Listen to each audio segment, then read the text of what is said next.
Happy Thursday. Good evening, good evening, good evening.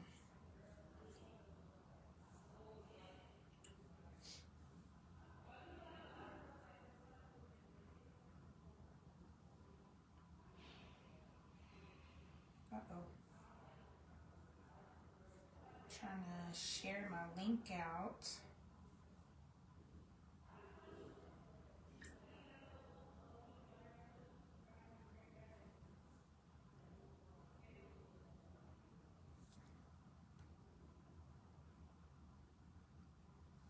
Okay.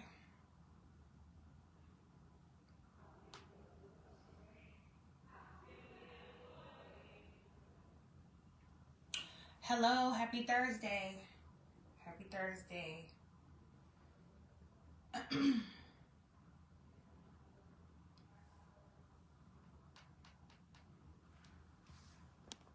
Good evening. Trying to see if I see any comments, because I know how my comment section do. Hello, if you're just joining. Good evening, happy Thursday. We're about to get started here. Let me share this out one more time.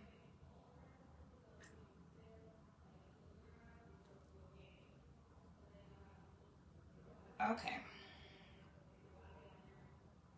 So, today is the last episode of the Healing Room series. So, today is episode 10, and I'll be closing out talking about healing for the time being, because I spent 10 weeks going over major things that could assist you with your healing journey. So, tonight is about going from pain to purpose. Every setback, every heartbreak, every trial, every tribulation, everything that caused some type of mishap or pain, it was for a purpose. It was for a reason. So that's what we're talking about. It's not about ignoring the pain. It's using the pain and letting it turn into power. Everything that you go through is a testimony to somebody else. Your past and all of the stuff that you went through does not have to define you, but if you choose to let it define you, it will. Your past is supposed to be a part of your story. It's not supposed to be your identity, and it's not supposed to define you, like I said. So, as we know, healing is a journey. It's not a destination. It's a journey. So, you've done the work. You faced your triggers, you grieved the losses, you discovered who you are in God. Hopefully you have. If you haven't, you'll get there. This episode is for the people who have, okay? So it's time to take the final step in walking into purpose that God has been preparing for you. Because without this step, then pain just continues to sit, it continues to linger. You continue reliving it, you continue replaying it, cycles continue, and blessings just get delayed. So today is about seeing the purpose that the pain has produced. So for the first part, my first key point that I'm going to be talking from is pain is not your ending. It's preparation. So pain doesn't happen to stop you. Some people stop in their pain. They say it's too painful and it's too this and it's too that. Life is hard. You just choose which hard you're going to accept. You're going to stay stuck in the pain, or you're going to move forward. Every disappointment, betrayal, setback is teaching you something. I tell you guys this all the time. You are supposed to be learning your lessons. If you do not learn your lesson, it's going to continue to repeat. Everything that you go through is supposed to be teaching you something. So if you keep getting betrayed, if you keep getting disappointed, if you keep getting setback, it's because you're not learning. Okay? Let me go back. Every disappointment, betrayal, setback. Like I said, it's teaching you something. It's refining your character. And it's positioning you for what God has planned. The hard seasons are literally what build the foundation. It's like building a house. All of that is hard work. So everything that you go through that's hard, that's building the foundation. That's building the foundation to your purpose. That reveals your priorities. It strengthens your faith, and it gives you insight into the person God is calling you to become, right? A lot of the times when you're in your hardest seasons, if you're paying attention and you're actually learning, you'll find out what your purpose is based off what you go through, right? So pain teaches us discernment. You learn to recognize what aligns with your calling.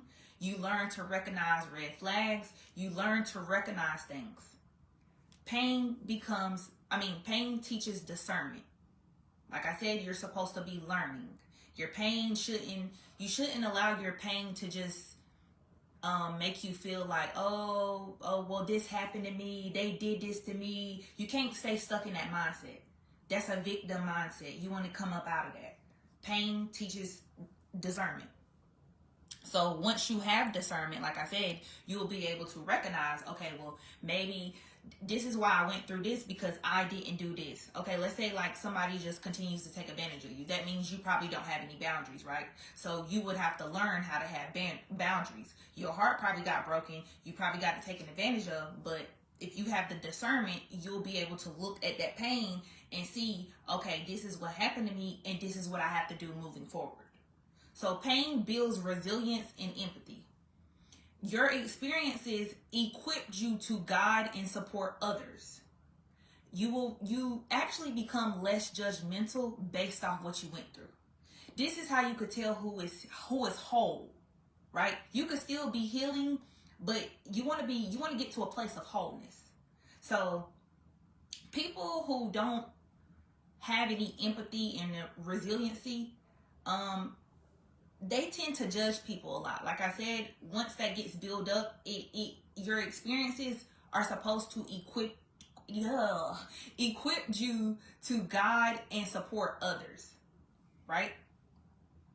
Your pain clarifies your priorities. What truly matters in life becomes undeniable. So if you done been through enough pain, you done been through things that really hurt you, that will clarify your priority. You'll start to focus on what really and truly matters in life based off what you went through, if you're learning.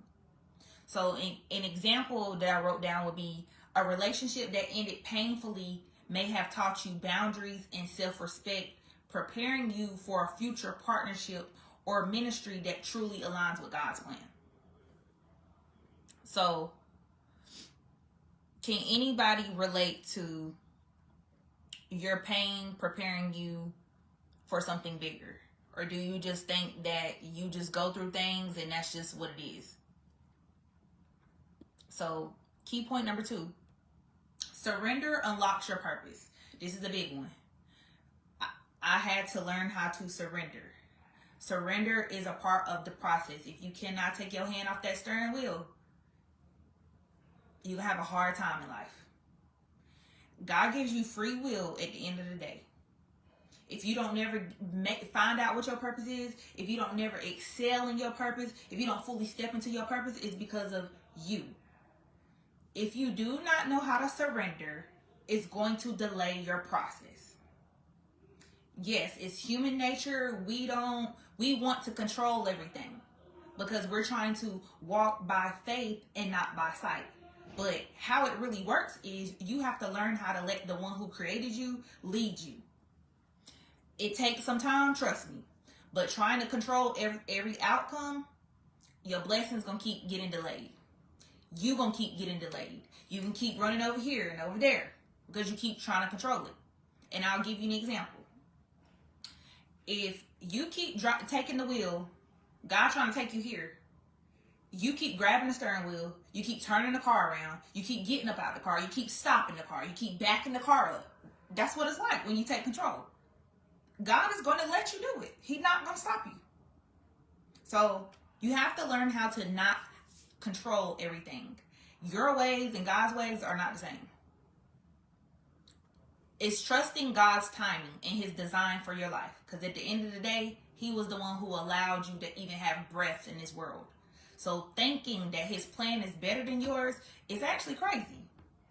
I can't believe that I ever thought that the plans that I used to have was better than the ones that he had for me. Right? When you release control, you stop fighting unnecessary battles. you'll reduce stress, right? Because a lot of the time, while you're having a lot of extra problems and a lot of stress, is because you're trying to control the situation. You're never going to be able to control the situation. You got people out here who be trying to control situations, but it still be having a whole bunch of chaos and destruction behind it. You can't truly control a situation and try to get a specific outcome from it. It never ends well. And you also open up yourself to opportunities and people God has prepared for you once you learn how to release. So sometimes you'll get blessed to have people in your life to kind of lead you the right way. But most of the time when you're trying to control things, you tend to stay tailored to a certain group of people because it's basically like you're misaligned, right?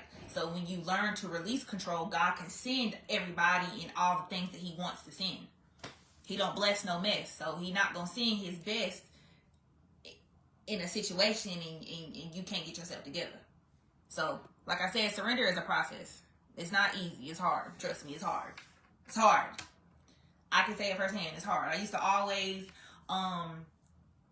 try to control, like, I would basically say, like, my plans and my future. When I got pivoted into this, it was not something that I wanted to do.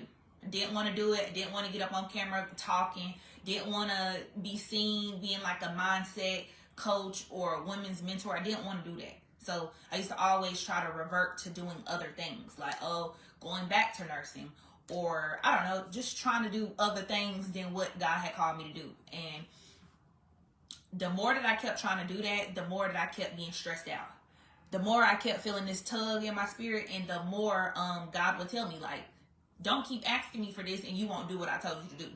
So eventually it got to the point, which was my set appointed time, where God had it already marked down that I was going to fully release my control of things.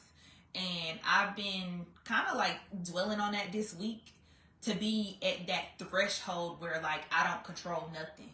Like, I'm so to the point where it's literally by faith. Like, God has stretched my faith so far that that's just how I go through life. Like, I don't try to control nothing because I already know the consequences. I already know the extra stress.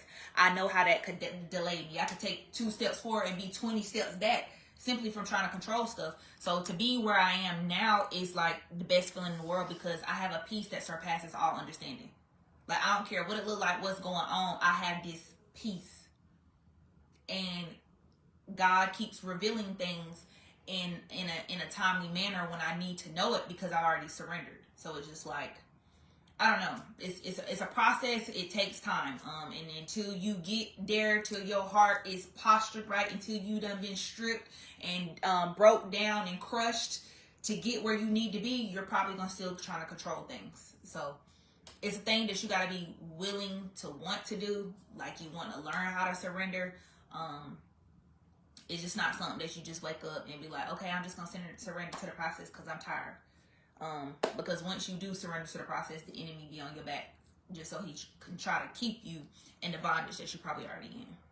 So surrender is a prerequisite. It's a prerequisite to get God's plans for your life. Not your plans that you put God on, but the plans that God predestined and had already written for you. So keep that in mind. Surrender allows God to lead your path instead of forcing your own plans. I talked about that earlier. Surrender protects your peace and energy from unnecessary conflicts. I talked about that earlier too. And surrender positions you to receive what is predestined and not just what feels immediate. I kind of just talked about that. Because a lot of people will get things and they'll say that God gave it to them, and not really, because anything that God gives you, okay, you have good and you have God's best. I mean, and you already have what's in the middle, which is bad. So a lot of people settle for good. It's good, but it's not the best. And 9 times out of 10, when you get good, it's because you didn't surrender. You did what you wanted to do. You're the author of your life. which means you're probably, for one, God is not in the center and the head of everything you do, because if he was, you would have his best. Because when he is in the center and the head of everything, everything flows to that, right? So, like I said, you can have good and you can have God's best. Anything that God gives you is going to take time. It's a slow cook. It's not going to come like straight up out of the sky. It's not going to come with some type of opposition. Anything that God gives you is going to take its time, but it's always worth it. I would rather have what God already had predestined for me than to settle for something good.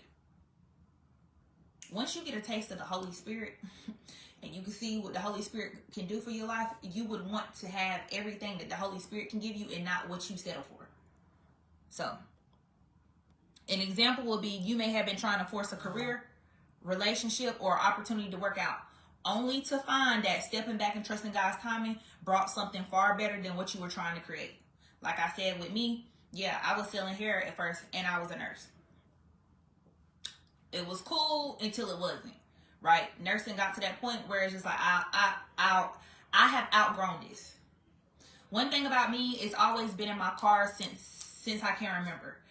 I've always outgrown things very fast. I outgrow things very fast. And when it came to jobs and careers, I was out of here. Didn't want to do it. I started getting to the point where I was too big for it. So once I took my hand off that wheel and I stopped trying to run back to these things because I didn't want to do the she believes, I started seeing over time how God gave me something bigger than me, but I find so much fulfillment in it. Like, you can be satisfied, but satisfaction and fulfillment are two totally different things. When you in purpose, you're going to be fulfilled. When you're satisfied, it's going to be for the moment. So your moment can last maybe a couple months, but I mean, it's always going to be this urge of like, I need more. When you're fulfilled and you're in purpose, that goes for a relationship, career, opportunity, you're going to be fulfilled. It's not going to be searching for more because you already got everything that you need. So that was just an example. Who is in their surrendering season? Comment a me if that's you. I'm trying to see something. If you're in your surrendering season, comment me. Some people have what's good, but not God's best. That's so good. Lord, give me what you have for me. Yes, ma'am. A lot of people do not know that there is a difference. People think that good is God. God is God, and then there's a good. It's just like you have a counterfeit and you have the real thing. You would think the counterfeit is good if you don't have no discernment. And I'm gonna have a whole nother live about counterfeits, because I know. But a counterfeit seems good too. Just like you can have fake money, fake shoes, fake bags. They look like the real thing, right? Looks just like it. But it got stuff behind it. That's what you have to pay attention to. You have to have discernment so you can discern what is good and what is God. Because it gets tricky. Everything you have said is exactly what I'm experiencing. Oh, that's God talking to you. Me, my Lord, me. Ooh, we're going to get through it, because surrendering is a process. So the third point would be perseverance reveals purpose. So healing and growth require faith, consistency, and endurance. Trust me. Trust me. Because I couldn't get up here and tell you if I haven't been through it. Healing and growth require faith, consistency, and endurance. A lot of people don't heal because they can't withstand the process. A lot of people don't get to the places they want to be because they can't withstand the process. The process is supposed to be hard. The process is supposed to be hard. It's just like all the things that we had to go through when our bomb brung us in this world. That was a process for us, even though we couldn't feel it because we already in the womb and we got to go through all of this, and then we got to, that's a process. The moments you feel exhausted or discouraged are often where God is building resilience. And God will put you through things just to build you up. And it's going to suck. It's going to suck.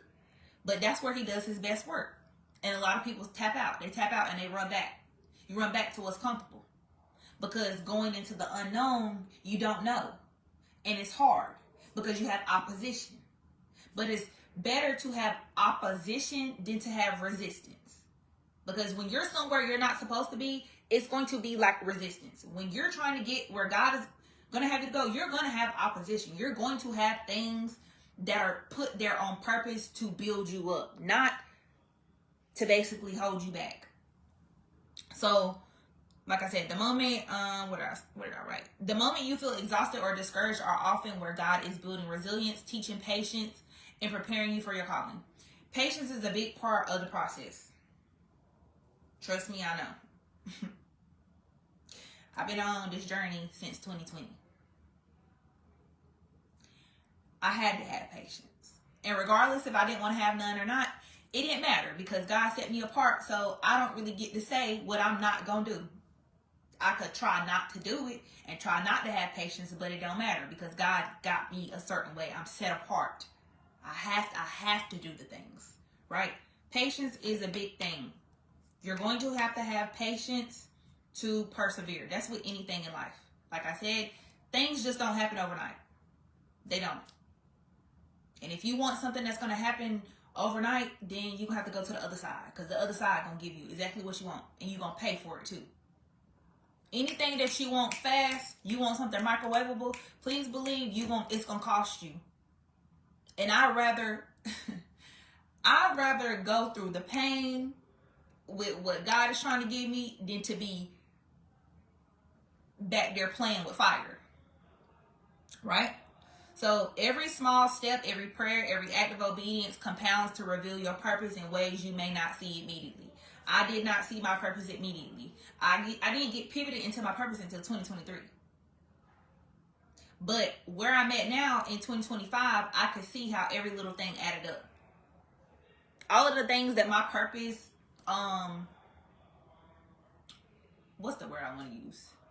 Everything that my purpose stands for is everything that I am. Wisdom, I've always had that. My voice, I've always had that. I used to get in trouble in school for talking too much. I got power in my voice. I'm not scared to tell people what I like and what I dislike. Every little thing added up to this.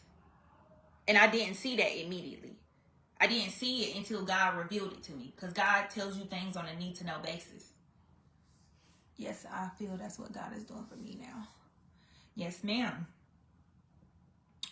Consistent effort through prayer, reflection, and obedience brings clarity. You have to be consistent in your prayer life. You have to be very consistent in your prayer life. And also when you're praying, you have to give God time to respond. Prayer is a two-way thing. It's not you just saying this and then that's it. You have to listen. You have to be still. Be still and know that I am God. He didn't say that for no reason. So you have to have a consistent effort through prayer and reflection. You need to be journaling. I don't know. You need to be journaling. You need to be writing it down. You need to be reflecting on things. That's how you truly learn too. When you are aware of certain things, you have to sit back and reflect. In obedience, you have to be obedient. All of these things are going to bring you clarity. Perseverance strengthens your faith and resilience during trials. And trust me, the more you go on trials and tribulations, because you are, it don't really stop, you just get tougher, right? You become God's soldier, because everybody want to be his favorite, but when it's time to be a soldier and get in the field, don't nobody want to do that. That's what separates a God body from somebody who just wanna, have all that the look, right? When you persevere through everything that you go through, you become stronger. Your faith gets stronger. Your discernment gets stronger. Your resilience gets stronger. Your wisdom gets stronger. Everything about you gets stronger. I'm just now developing a prayer life for myself. I'm so happy to hear that. You have to start somewhere. And yes, I'm willing to go through the pain to get to my purpose. I know God has set me apart for a reason. Yes, you have to go. You have to have the pain before you can get to the purpose. Because how can you be fully, let's say like a star? Like, how can your light shine as bright as it can if it hasn't went through anything, right? Everybody wants to look the part, but they don't want to go through the parts of the process. Daily commitment positions you for opportunities that align with God's timing. That's kind of what I was just saying. So I put an example. So through months of financial or emotional struggle, continuing to steward your gifts and maintain discipline prepares you to step into a ministry, business, or relationship that aligns with God's plans. So there will probably be times on your faith walk and you getting to your purpose where you will have some time where you're going through a financial or emotional bind. That is on purpose. My notes. That is on purpose, but you have to learn how to steward your gifts. So that was a thing that happened with me. I went through a season where I had to rebuild from scratch, literally from scratch, zero. And when I got pivoted, it was so hard for me because it's just like, what am I supposed to do? And it's just like, I can't do this. Like, I can't do this. And so I kept telling God, like, it was just basically a tug of war because it was like my emotions were all over the place. And then he was saying, like, here, like, this is what I have for you to do now. And it's just like, oh, well, what am I supposed to do with this? I don't know what to do. And so that's when I learned that because we'll be like, let's say you're in a situation, you be like, well, I don't have the money or I don't have the resources. But you do have things that you need. Like, you lack nothing. Use what God gave you. So when you think outside of the box, I always give this example. So let's say God told you to start a podcast. You'll be like, oh, well, I don't have the money to get a mic, and I don't have the money to do this and get that for the podcast. You got a phone. And you got a voice. You lack nothing. Use what God gave you. In my journal, I actually have a worksheet that says that. It says what I lack. So I ask you a question. Like, I basically have like a worksheet and I have it divided. And on one side it says what I lack, and on the other side what I already have. So like I said, most people will be like, oh, well, I don't have the money, I don't have this, I don't have that. So that will probably be the first thing that people will write down. I don't have it. Instead of thinking outside the box, what do you have? Does that make sense? So you thinking outside of the box will be you stewarding your gifts.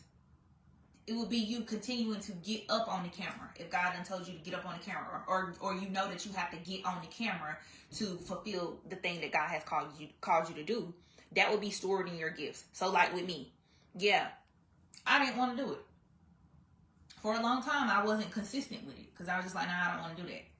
But the more that I continued to do it, the more I got my groove, the more I started getting things that fulfilled me. When people say that, oh, I helped them, or, you know, all this encouragement and support, or they need to hear this and stuff like that, it's just me storing my gifts. God is paying attention to that. Because it's not for me at the end of the day. A lot of the times we don't want to do things, for one, because we don't want to be seen doing it, or because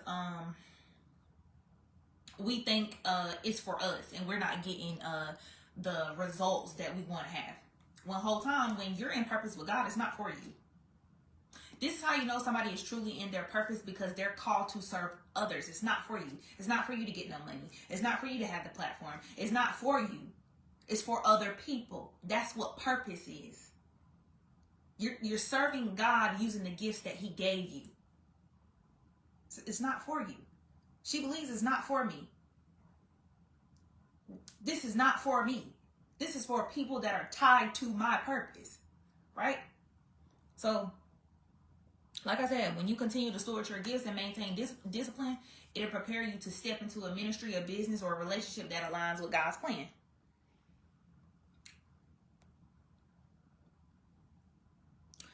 Who's having a hard time being consistent? Drop a me in the chat. So key point number 4. Let me see. Rebuilding from scratch now. Yes, rebuilding from scratch is hard. I will say that. It's hard, but it's a part of the process. Because a lot of the times, why you have to rebuild from scratch is because God has to basically get rid of everything that you had that didn't have him in it. So he has to create you new in him. So that's why it's hard, because you're used to doing things on your own and you didn't have him in it. So like I said, he has to basically strip everything that you ever known and make it all new where he's the foundation. So the 4th point will be your story equips and inspires others. That pain that you experienced or you're experiencing now, that becomes your platform to lead, teach, and uplift. Everything that I went through was not for me. I actually went through a lot of extra things since I've been pivoted, and the year before I got pivoted. And I'm not even gonna just say like tailored to those timelines, but I will definitely say since 2022 to, I would say, to now, I actually had the discernment and the wisdom when God revealed it to me to know that, okay, a lot of these things that you're encountering, I gave you the discernment and wisdom to actually know what it is. Like, you know what that spirit is. So if somebody has a spirit of lust, you can teach them that, because I've already met that demon. I have a whole story on that. But it's just like, I experienced all of that to get up here and lead, teach, and uplift people, to help them come up out of bondage in whatever way it is, because I had already went through it. I can't get up here and teach nothing that I have not personally been through and that I have not overcome. Because people get on platforms and they're living a double life. They don't practice what they preach. So that's like if I was to tell y'all about lust and then I'm still out here doing things that I have no business doing, that doesn't make sense, right? So the very pain, like I said, that you're experienced or that you are experiencing or have experienced becomes your thing to teach on. Sharing your journey doesn't just help you process your own growth. It provides hope, guidance, and inspiration to others walking through similar seasons. Purpose is often discovered not just in personal fulfillment, but in how your experiences help others navigate their own paths. That's basically what I just said in the last key point at the end, where I said purpose, how you know you're in purpose is because you're not doing it for you. You're not doing it to get money. You're not doing it to do this. You're not doing it to do that. If you're doing it for those are it's like a self thing. You're not in purpose. Purpose is your experiences to help other people. So, transparency builds trust and connection with those around you. I'm very transparent, but I'm also very reserved. I tell things that I'm not afraid for people to know. So that's why a lot of the times my past can't be used against me, because I've already sat with that. And a lot of things I will tell you that I have done. A lot of people can't be transparent. If you can't be transparent, it's going to be hard for you to really teach somebody. And it's also going to be very hard for you to grow if you can't keep it real. If you can't keep it real with yourself, you can't keep it real with nobody else. Right? Sharing lessons learned creates community and legacy. Your story validates others' experiences, showing them that healing is possible. So, when you turn your pain into purpose, you'll be able to share your story. The more you share your story, you share what you done went through, you help other people. You help other people break free. That's just like, let me give an example. I was scared.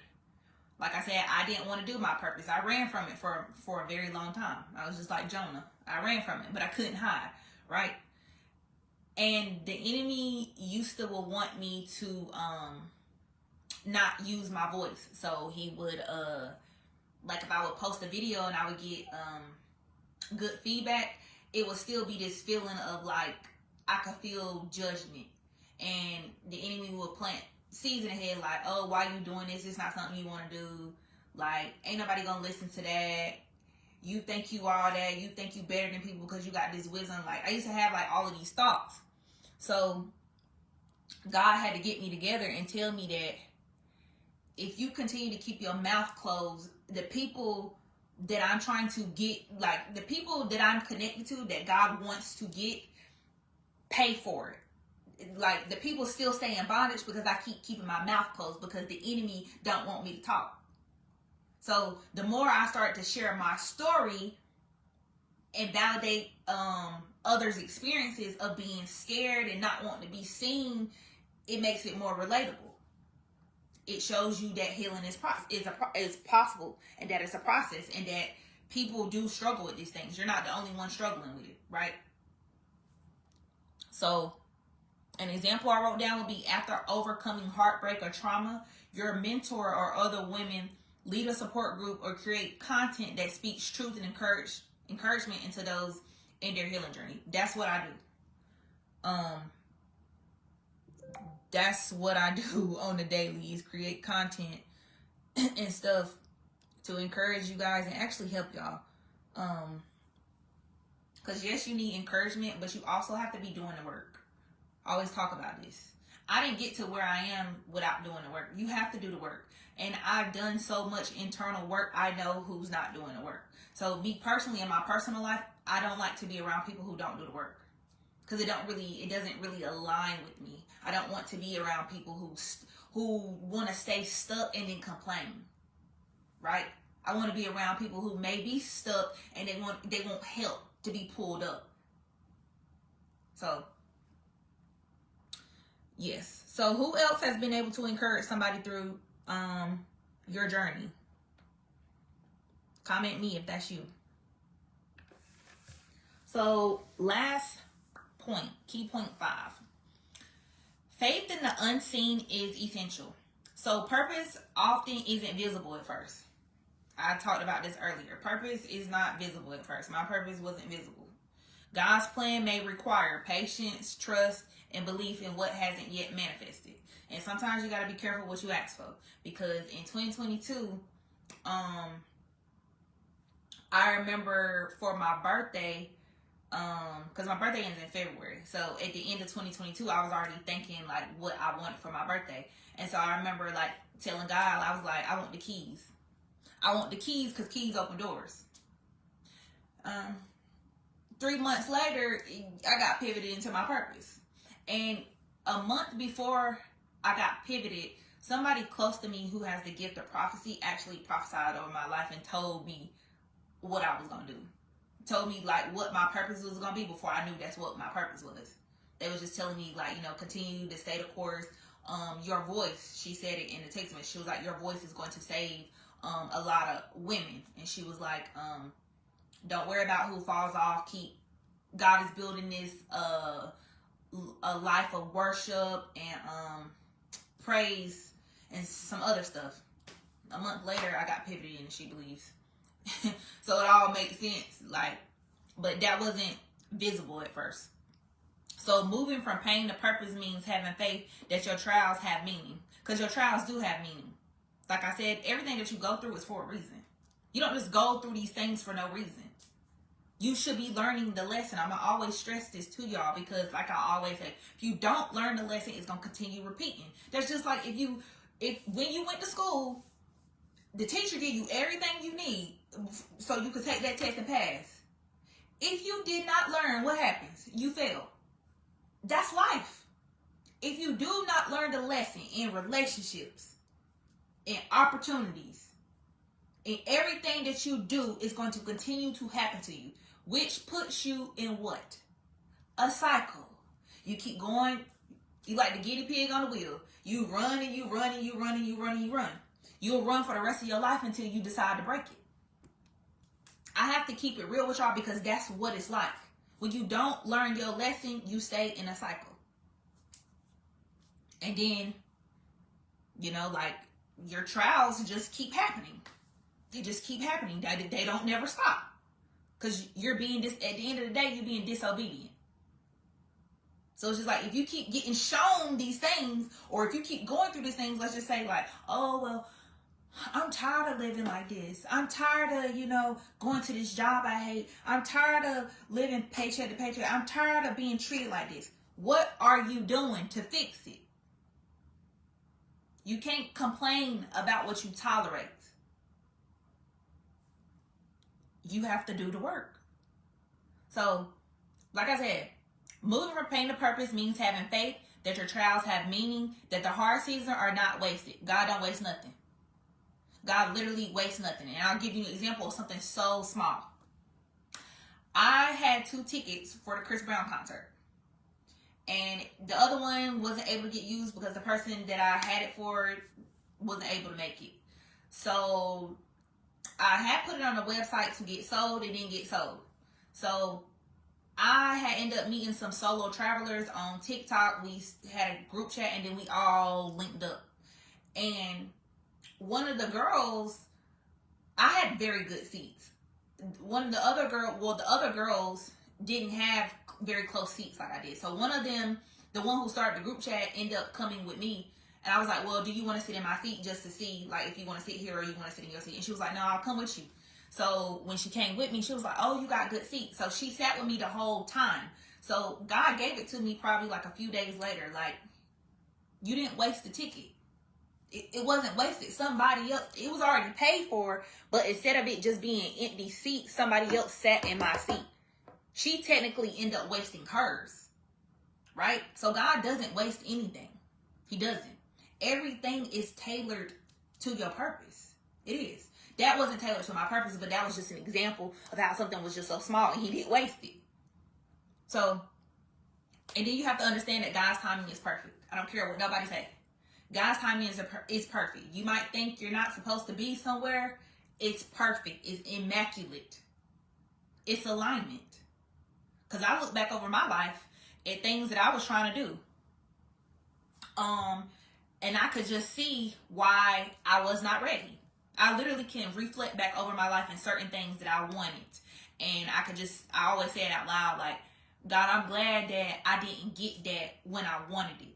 Because I wasn't ready. I wasn't the person. I wouldn't have been able to maintain it. A lot of the times why God puts you through the things is so when he gives you his best, you can maintain it. You can keep it. Because what good is it to have something and then lose it? I mean, if it didn't come from God anyway, it needs to be lost. But imagine God giving you something, like he literally gives it to you and you don't do what you're supposed to do, so he take it back. That sucks. So understand his timing is perfect. Trust allows you to walk forward with confidence even when the path isn't fully clear. So once you get to that threshold, because I'm saying getting the pain, you probably gonna be there for a little bit. Then you kind of, stagger a little bit to the middle, and you walk it with a little bit more confidence. Once you get to like where I'm at, you could walk confidently even if your path isn't fully clear. My path is actually starting to be clear. I know exactly what I'm supposed to be doing. Trying to put it all together is where I'm probably having a little mishap, but I at least know what I'm supposed to be doing and how I'm supposed to be doing it. So I have more confidence now because I know there's no plan B. I don't want no plan B. I want exactly what God has called me to do, because it's going to do something massive in this world. You can just tell by the name itself. I did not make none of this up. I did not want to do it. So I have a lot of confidence now. I have a lot of confidence in what I'm called to do because I'm the person. I'm the woman for the job. God chose me for a reason, because he could trust me, for one. Yeah, I didn't want to do it, but it's still like, I want you to do it. I chose you. I knew you was going to be battling with your belief system. He's so intentional. He called it She Believes, knowing that I used to struggle with my belief system. It's crazy. But God doesn't choose people who are technically qualified. He qualifies the call. Would I have said that I'm qualified in the beginning to do something like She Believes? No, I wouldn't have. But where I'm at now, I can see. I can see why I had to go through everything that I had to go through to get to be this person. So, trust allows you to walk forward with confidence. Faith sustains you when circumstances don't make sense. Faith is a prerequisite. Faith is something that you're going to have forever. It's going to keep you when things don't make sense. Trust me on this. Trust me on this. A lot of things that I have went through, or I might be experiencing in a different type of way, I have faith. And the faith is a peace that surpasses all understanding. So if the circumstances don't look ideal, the faith is still there. It's still there. Because God has already built me up enough for me to have that peace that comes from the Holy Spirit. So it's just like an anchor being in the ground. In the water. And the currents, you know how the currents of the waves are flowing? I'm anchored. So I could feel the currents, but it doesn't pull me out. Because my faith is sustaining me. And also, your faith gonna look crazy to other people. Your faith is gonna look crazy to people who don't know who God is. They don't know how big He is, because people put limitations on things that they don't believe and that they cannot achieve, and who they don't know who God is. If I said that right. A lot of people are gonna make you, especially when you start telling things to other people and they don't truly have a relationship with God, they're gonna make you think you crazy. There's been plenty of times where I just knew. I knew what I knew. And then when it would hit the fan, it's just like people like, oh, you said that. I know I said that. But anyway, like I said, faith sustains you when circumstances don't make sense. Trust prevents you from forcing outcomes prematurely. When you trust in God fully, you'll stop forcing things. You'll stop forcing it. You'll stop being attached to an outcome. Being attached to an outcome is what stops you from getting the outcome, if that makes sense.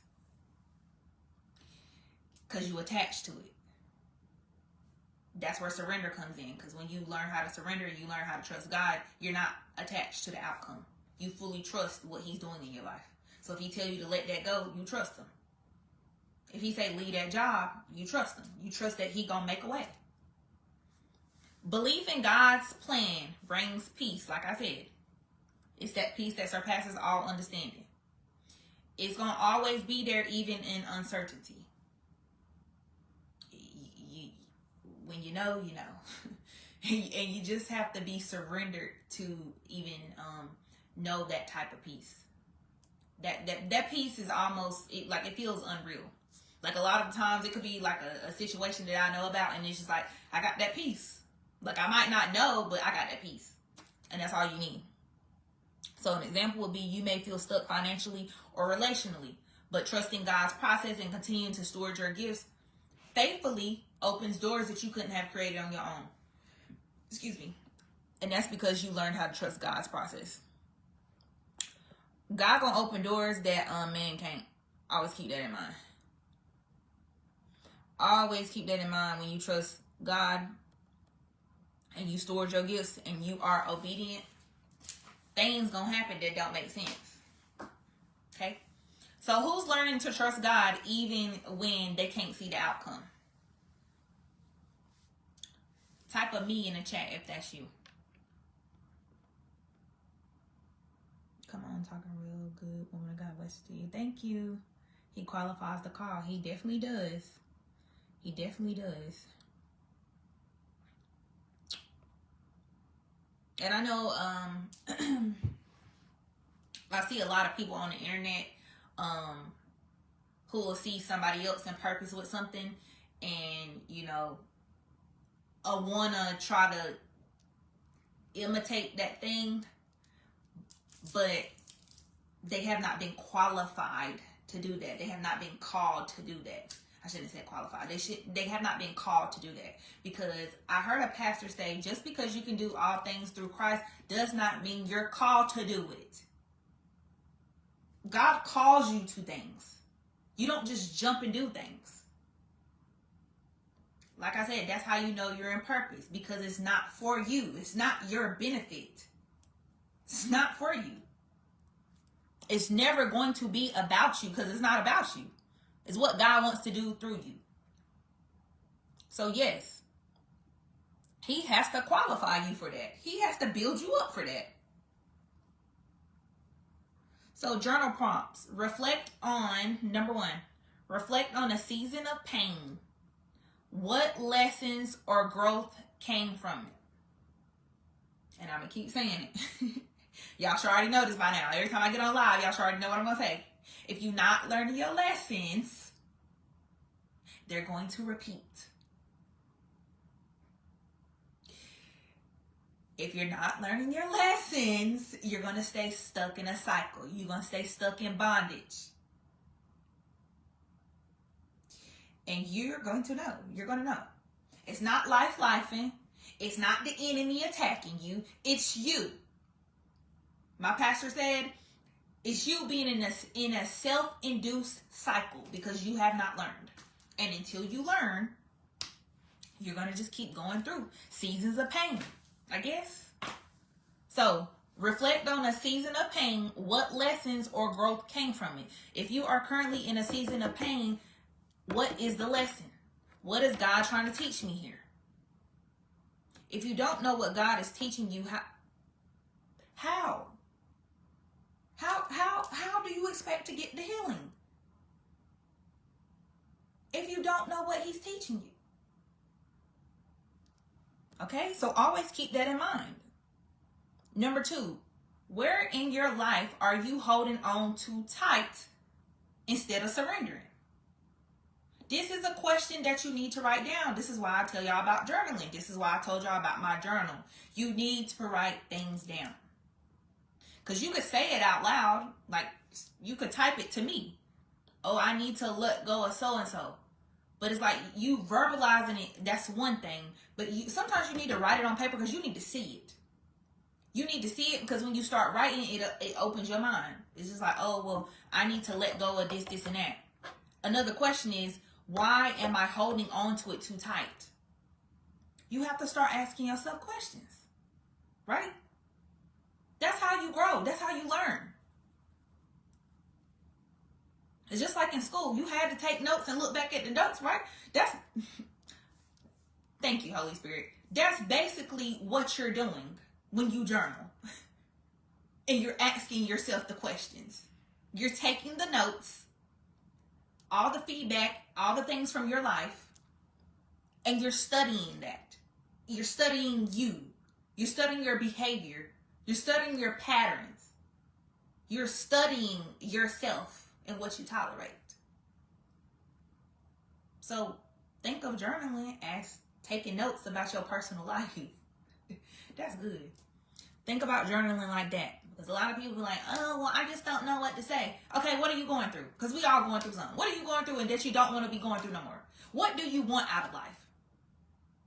Journaling does not have to be hard. You just make it hard because you look at it as something that, oh, that's boring. Okay, well, the things that you're going through, I ain't going to say it's boring, but that's not good. Look, you got to do the work. That requires a little bit of work. You're taking notes on your own life. Why don't you want to know more about yourself? Why don't you want to know why you behave the way that you do? Why don't you want to know why you tolerate the things that you tolerate?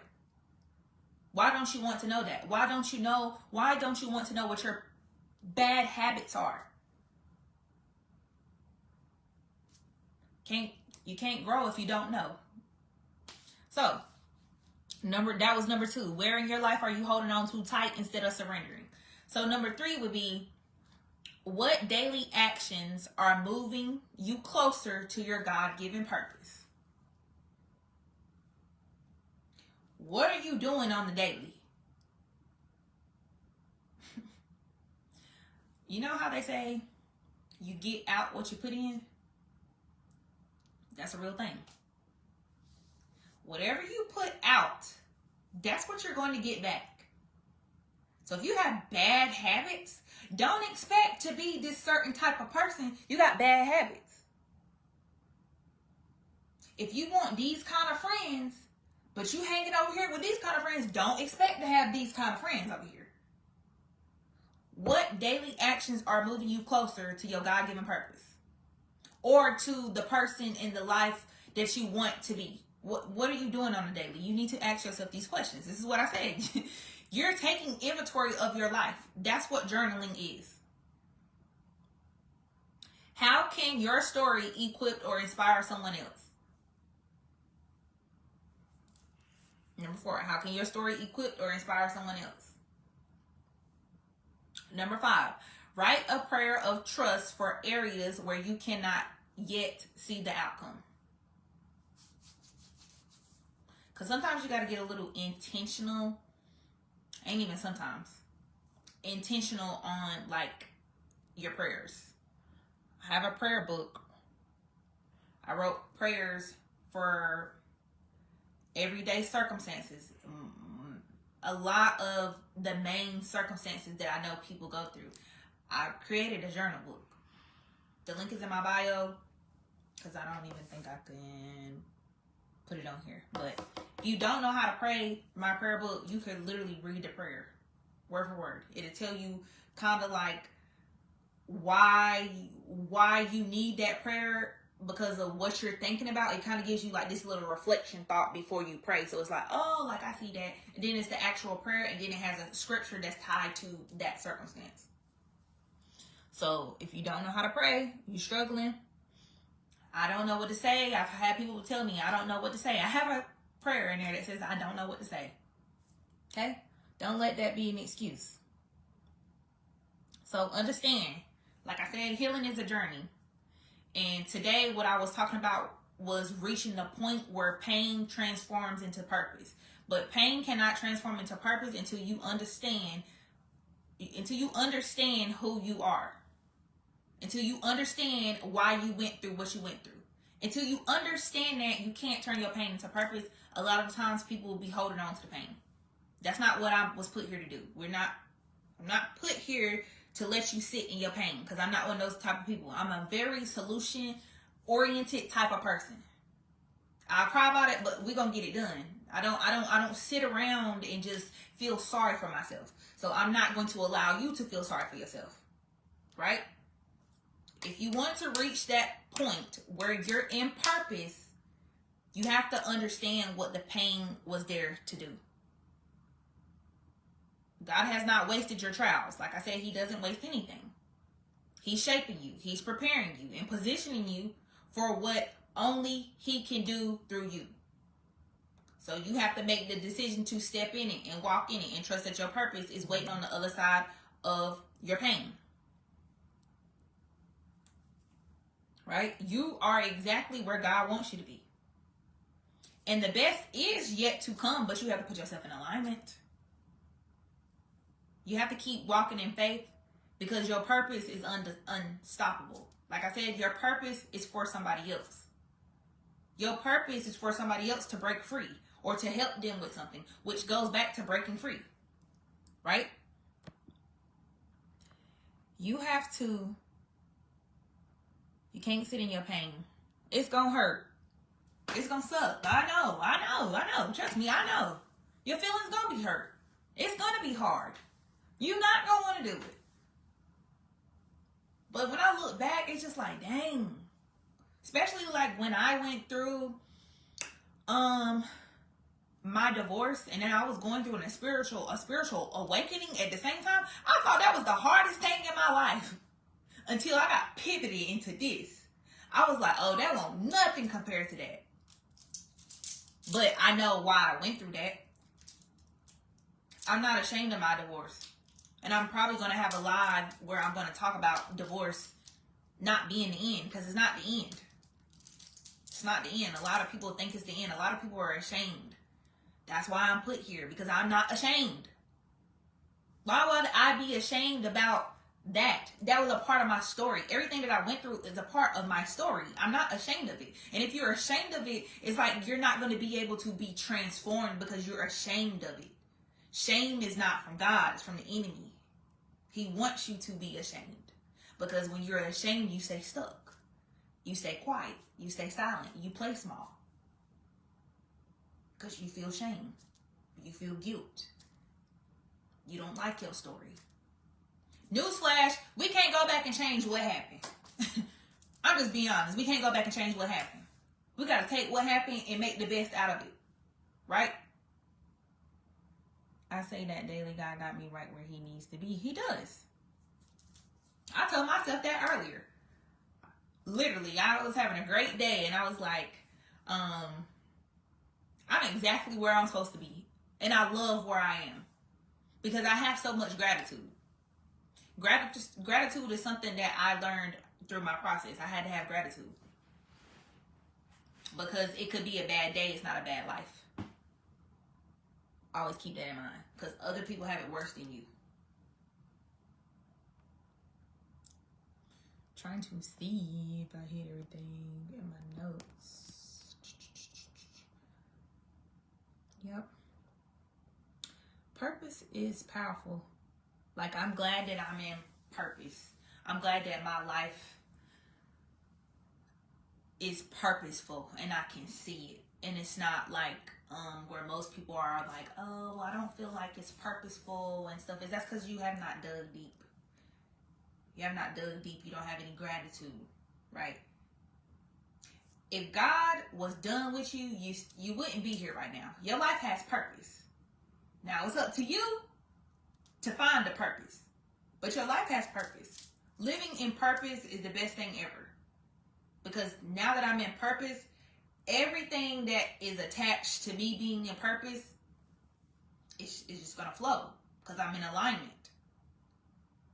And I know what it's like to not be in purpose. I know what it's like to be chasing things outside of myself instead of within. God is within. You have to find the God in you. Right? Like I said earlier, purpose is fulfilling. Purpose is fulfilling. And then when you know you're in purpose, it's because you're called to serve. Called to serve, you're called to lead, you're called to teach. It's not for you. I'm going to keep saying it. Purpose is not for you. It will never be for you. All of that you're going through or that you've already went through, it wasn't for you. Like, it was, for you to get the lesson, but ultimately for you to go teach other people that's stuck there. It's just like when I talk about counterfeits to y'all.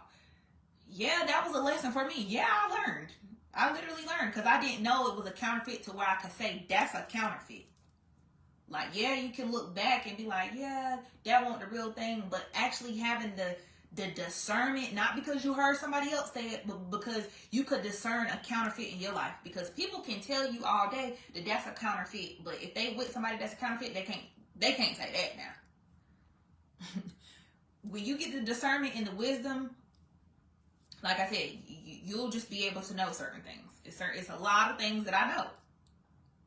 Because I have the wisdom. I done been through it. So, if don't nobody have anything they want to say, I don't bite. You could talk to me. You could say anything. I have yapped for an hour. But that was the last episode of the Healing Room.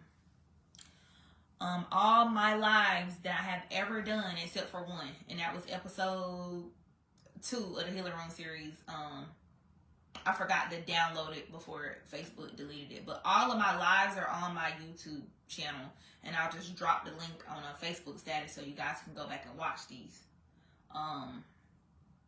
Because it's some good stuff. Are these lives recorded? They're not really recorded. They're saved for 30 days, but I download them and then I put them on YouTube, on my YouTube channel. That way you could go back and watch it whenever you want to. Because if I don't save the video and then upload it on YouTube, Facebook will delete it. That's how they deleted part 2 of the Healing Room series, because I didn't catch it in time. But yeah. From pain to purpose. I also feel God stripped me from things I was attracted to because it was, it was attracted to the wrong people that was also attracted to it. Hold on. I also feel God stripped me from things I was attracted to. Oh, yeah, so basically like kind of killing your urge or your desire desire is a better word, your desire to that thing because of what it was attached to. So I can give you an example that's just like, okay, you could be attracted to, let's say, this person that you want to be with, but they're doing things that don't align with God, right? Your flesh is attracted to them. Your spirit, no. That's why it's a daily fight between the flesh and the spirit. Your flesh wants that. It's not necessarily the spirit. Your spirit is always trying to get away. I can't even talk. It always knows. So yeah, it'll be a desire in you that is attracted to something, but it's attached to things that don't represent God. So he will strip it from you. And he has to. He has to if you're going to walk with him. Because ultimately, then it will just kind of destroy you. God is all-knowing. Thank God for the seen and the unseen. Because the unseen that you don't know about, that God warns you about, will save your life and somebody else's. Thank him. Phew. Because, like I said, our desires are not his. Our ways is not his. And thank God that they're not. Because a lot of us wouldn't even be here today. If God had the same desires as us, oof, he'd probably be looking like, ew, that's what you want to do? That's who you want to be with? But thank God for his grace and mercy. Because even when we don't want to listen, he's still there.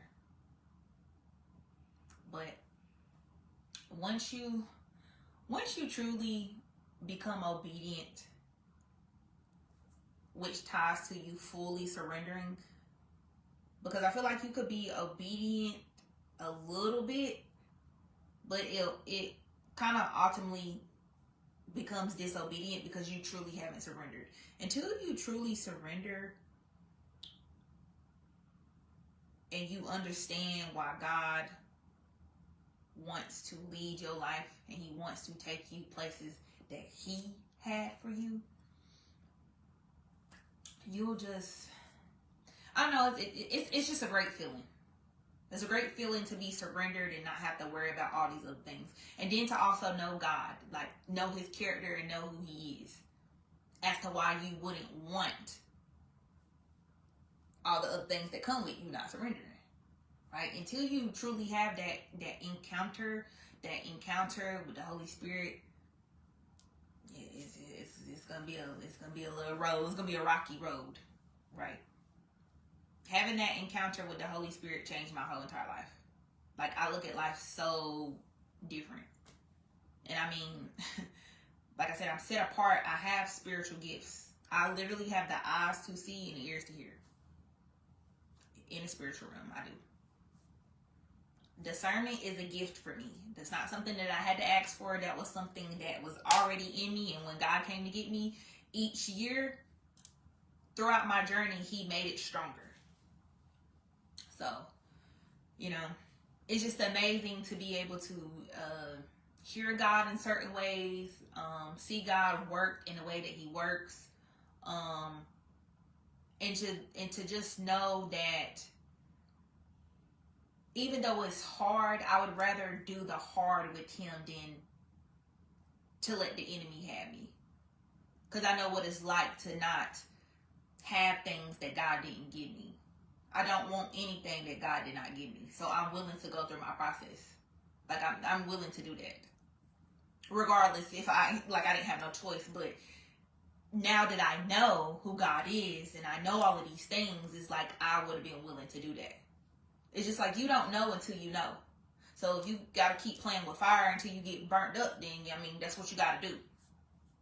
Some people learn the hard way.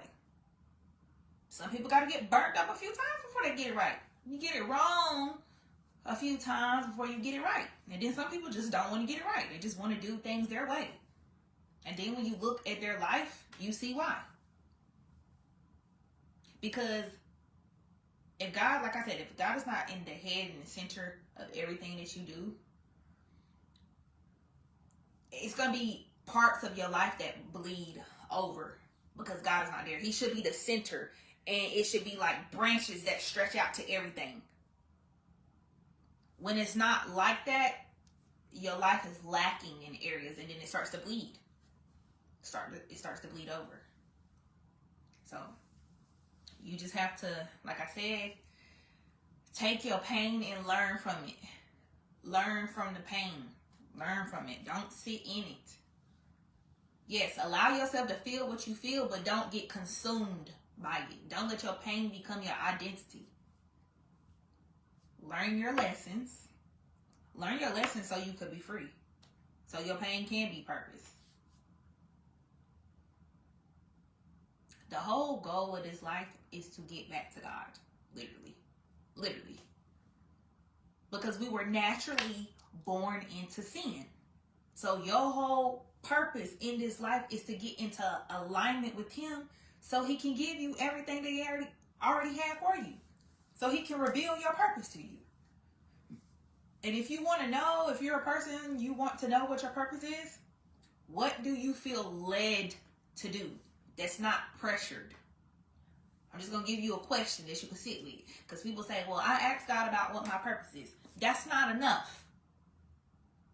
What do you feel led to do? What are you good at? It's like, what are you good at? What comes natural to you? Then tie it to, what do I feel led to do that doesn't involve pressure? Because if it involves pressure, that's not your purpose. That's not what you're supposed to be doing. That's like some people want to go to nursing school. You may not have been called to be no nurse. And you're going to know because there's pressure behind it. You don't even know your why behind it.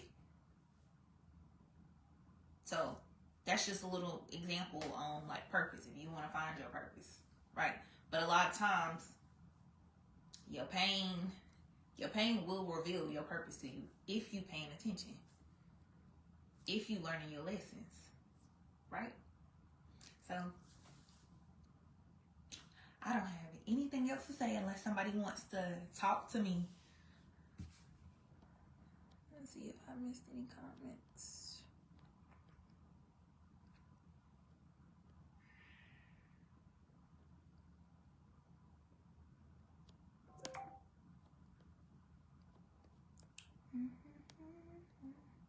I don't think I missed nobody's comments. Does anybody... Okay. So next week, I don't know what I'm going to talk about because it won't be in the Healing Room series. It'll be a totally different topic. Does anybody want me to talk about something in specific so I can write it down? I asked this question probably about 3 months ago. And I did screenshot what the people said. That's why I'm talking about healing, because somebody wanted me to talk about it. But it was a good conversation worth talking about it because that's a part of She Believes, because I had to go on a healing journey. Anything you're struggling with that you want me to help you with, anything that you want me to talk about,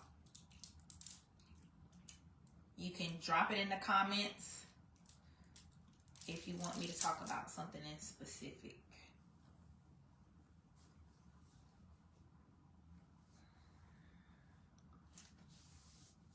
It's cold in here. No, nobody doesn't want me to talk about anything. I got some stuff to talk about, but I was just trying to give y'all a chance to tell me what you want me to talk about. But if nobody has anything that they personally would like me to talk about, then I will just talk about whatever I'm going to talk about next week.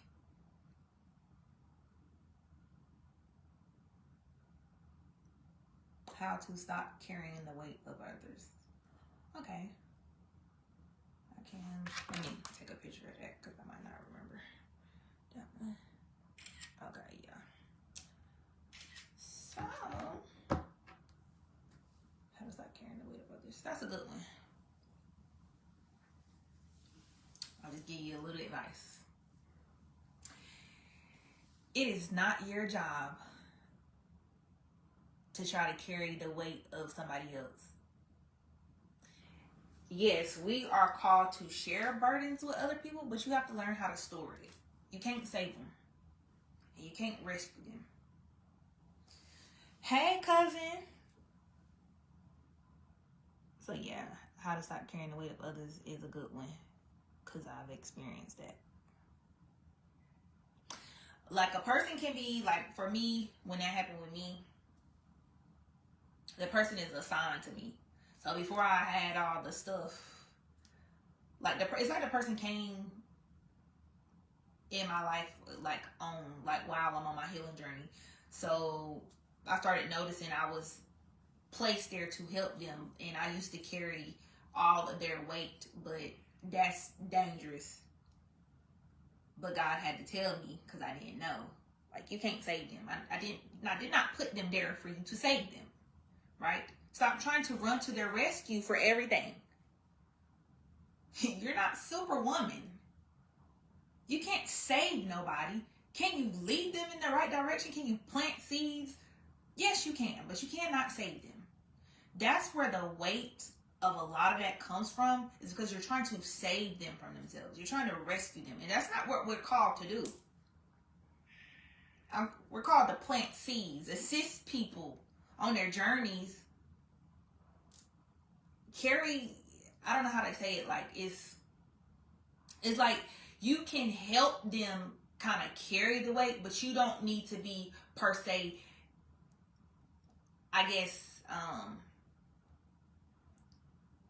taking, I don't know how to say it, I guess making it, in a sense, like your burden. Like, that's what it is. You share the burden, but it's not your burden.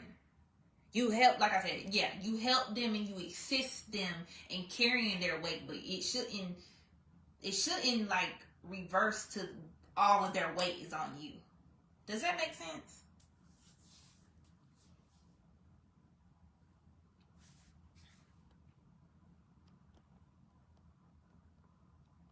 I am so hungry.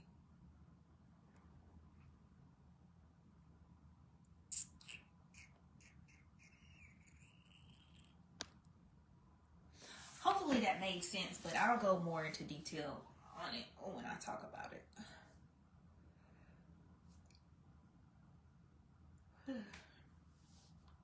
But does anybody else have any questions?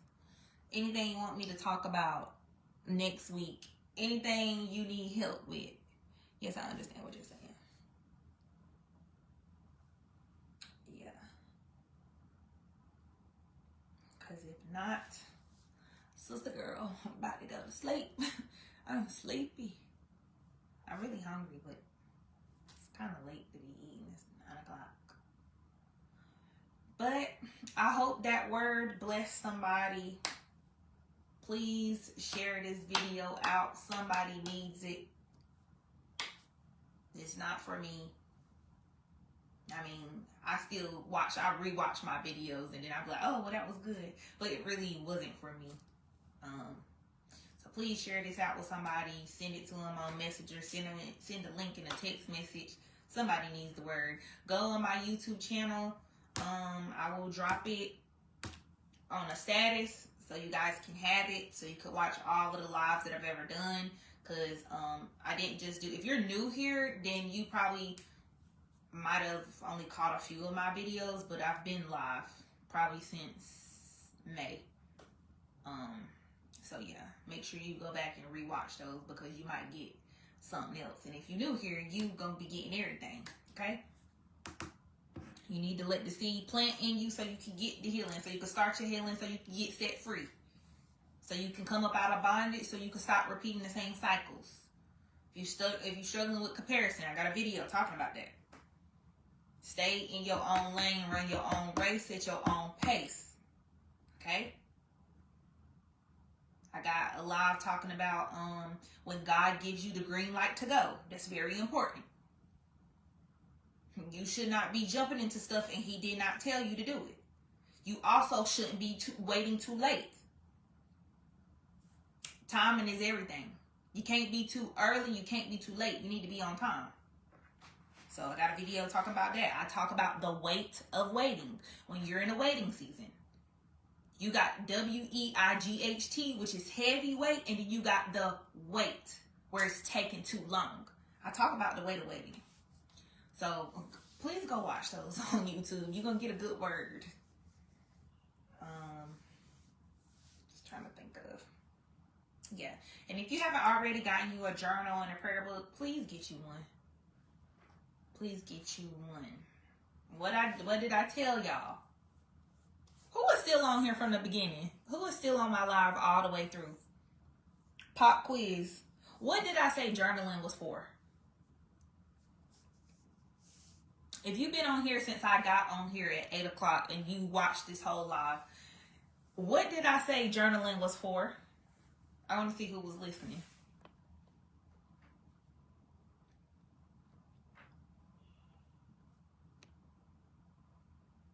How do we get the prayer book? It's in my bio on the Facebook page or on the Instagram page. You can have the one where it's an ebook and it'll come to your iPad or however you download it, or you can have the actual copy. It's a print on demand, so when you place your order, the shipping company start the printing process and they'll send it straight to you. But it's in the link in the bio on the Facebook page and on my Instagram. But didn't nobody answer my question. But like I was saying about journaling. If you don't journal, you need to be writing things down. That is faith in action. And I might need to do a whole live on why you need to write things down, since people don't think that's beneficial. It is. If you don't think it's beneficial, I'm pretty sure you're going through a lot of things in life because you don't know. You just don't know.